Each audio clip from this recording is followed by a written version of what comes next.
Law 10. Infection. Avoid the unhappy and unlucky. Judgment. You can die from someone else's misery.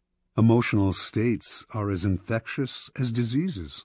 You may feel you are helping the drowning man, but you are only precipitating your own disaster. The unfortunate sometimes draw misfortune on themselves. They will also draw it on you.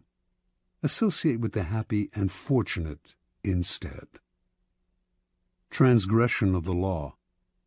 Born in Limerick, Ireland in 1818, Marie Gilbert came to Paris in the 1840s to make her fortune as a dancer and performer. Taking the name Lola Montez, her mother was of distant Spanish descent. She claimed to be a flamenco dancer from Spain. By 1845, her career was languishing, and to survive, she became a courtesan, quickly one of the more successful in Paris. Only one man could salvage Lola's dancing career, Alexandre Dujarier, owner of the newspaper with the largest circulation in France, and also the newspaper's drama critic. She decided to woo and conquer him. Investigating his habits, she discovered that he went riding every morning. An excellent horsewoman herself, she rode out one morning and accidentally ran into him. Soon they were riding together every day. A few weeks later, Lola moved into his apartment. For a while, the two were happy together. With Dujarrier's help, Lola began to revive her dancing career. Despite the risk to his social standing, Dujarrier told friends he would marry her in the spring. Lola had never told him that she had eloped at age 19 with an Englishman and was still legally married. Although Dujarrier was deeply in love, his life started to slide downhill. His fortunes in business changed, and influential friends began to avoid him. One night, Dujarrier was invited to a party, attended by some of the wealthiest young men in Paris. Lola wanted to go too, but he would not allow it. They had their first quarrel, and Dujarrier attended the party by himself. There, hopelessly drunk, he insulted an influential drama critic, Jean-Baptiste Rosemont de Beauvalon, perhaps because of something the critic had said about Lola. The following morning, Beauvalon challenged him to a duel. Beauvalon was one of the best pistol shots in France. Dujarrier tried to apologize, but the duel took place, and he was shot and killed. Thus ended the life of one of the most promising young men of Paris society. Devastated, Lola left Paris. In 1846, Lola Montez found herself in Munich, where she decided to woo and conquer King Ludwig of Bavaria. The best way to Ludwig, she discovered, was through his aide-de-camp, Count Otto von Rechberg, a man with a fondness for pretty girls. One day, when the Count was breakfasting at an outdoor cafe, Lola rode by on her horse, was accidentally thrown from the saddle, and landed at Rechberg's feet. The Count rushed to help her and was enchanted. He promised to introduce her to Ludwig. Rechberg arranged an audience with the king for Lola, but when she arrived in the anteroom, she could hear the king saying he was too busy to meet a favor-seeking stranger. Lola pushed aside the sentries and entered his room anyway. In the process, the front of her dress somehow got torn, perhaps by her, perhaps by one of the sentries, and to the astonishment of all, most especially the king, her bare breasts were brazenly exposed. Lola was granted her audience with Ludwig. 55 hours later, she made her debut on the Bavarian stage. The reviews were terrible, but that did not stop Ludwig from arranging more performances. Ludwig was, in his own words, bewitched by Lola. He started to appear in public with her on his arm, and then he bought and furnished an apartment for her on one of Munich's most fashionable boulevards. Although he had been known as a miser and was not given to flights of fancy, he started to shower Lola with gifts and to write poetry for her. Now his favored mistress, she catapulted to fame and fortune overnight.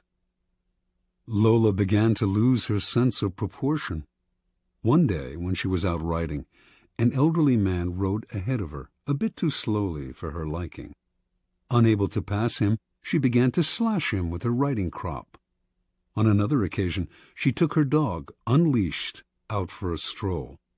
The dog attacked a passer-by, but instead of helping the man get the dog away, she whipped him with the leash. Incidents like this infuriated the stolid citizens of Bavaria, but Ludwig stood by Lola and even had her naturalized as a Bavarian citizen. The king's entourage tried to wake him to the dangers of the affair, but those who criticized Lola were summarily fired. While Bavarians who had loved their king now outwardly disrespected him, Lola was made a countess, had a new palace built for herself, and began to dabble in politics, advising Ludwig on policy. She was the most powerful force in the kingdom. Her influence in the king's cabinet continued to grow, and she treated the other ministers with disdain. As a result, riots broke out throughout the realm. A once peaceful land was virtually in the grip of civil war, and students everywhere were chanting, "Raus mit Lola!" By February of 1848, Ludwig was finally unable to withstand the pressure. With great sadness, he ordered Lola to leave Bavaria immediately. She left, but not until she was paid off. For the next 5 weeks, the Bavarians' wrath was turned against their formerly beloved king. In March of that year, he was forced to abdicate. Lola Montez moved to England. More than anything, she needed respectability, and despite being married, she still had not arranged a divorce from the Englishman she had wed years before. She set her sights on George Trafford Heald, a promising young army officer who was the son of an influential barrister. Although he was 10 years younger than Lola, and could have chosen a wife among the prettiest and wealthiest young girls of English society, Heald fell under her spell. They were married in 1849. Soon, arrested on the charge of bigamy, she skipped bail, and she and Heald made their way to Spain. They quarreled horribly, and on one occasion Lola slashed him with a knife. Finally, she drove him away. Returning to England, he found he had lost his position in the army. Ostracized from English society, he moved to Portugal, where he lived in poverty. After a few months, his short life ended in a boating accident. A few years later, the man who published Lola Montez's autobiography went bankrupt. In 1853, Lola moved to California, where she met and married a man named Pat Hull. Their relationship was as stormy as all the others, and she left Hull for another man.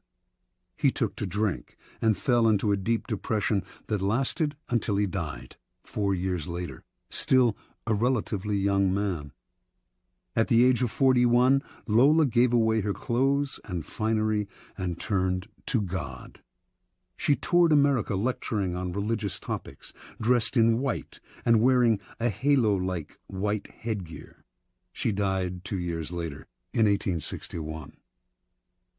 Interpretation. Lola Montez attracted men with her wiles, but her power over them went beyond the sexual.